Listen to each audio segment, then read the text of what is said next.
models really go through enormous training to counteract the challenge of walking on a runway. People think that it's something that's really easy, you just walk, and it can actually be really painful. They have much higher center of gravity, more dynamic walk. It's really a trained skill, like a sport where they really put an effort to maintain that balance.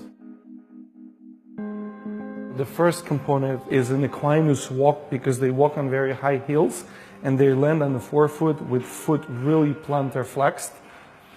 You can see on the pressure analysis how challenging to walk in the heels and do the model walk. You don't have any pressure distribution here. It's all on the forefoot. And in a normal comparison, the contact travels from heel to the forefoot. You could see how the balance is challenged because you only have one point of support. The next characteristic is a crossover gait. Is the foot coming over midline. Normal walk, that doesn't happen. And if we freeze Shannon and the control in the same stage, you really see that the angle between the femur and the tibia here is 5 times more.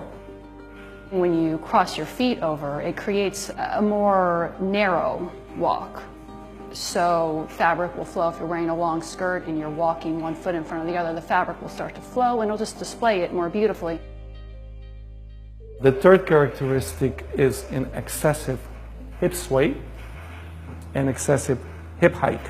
Here you can see how horizontal the pelvis is and how small the hip adduction. And here you can see this enormous drop down is really shown as that Shannon's joint angles figures are double the value of the normal. They sway the hip, and if they sway the hip to the right out of the base of support, the muscles on the lateral surface of the hip are really being challenged to lengthen and contract and push the body back to the center. A normal person doesn't really venture that much out of the base of support, and therefore their hip muscles are not as strong. And the last characteristic is very upright position of the trunk without trunk rotation, which doesn't happen in a normal walk. People naturally punch forward just a little bit, and you're meant to take it to the extreme and really pull your shoulders back. Compared to this one, we could see a really nice alignment of head, shoulders, pelvis. You're supposed to have a really good posture when you're down the runway, which is something that everybody really needs. It has affected me in my everyday walk, all for the better too.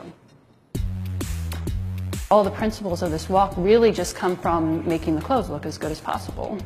It really emphasizes their body, their femininity, the possession of those long extremities, and the main purpose is to show the clothes.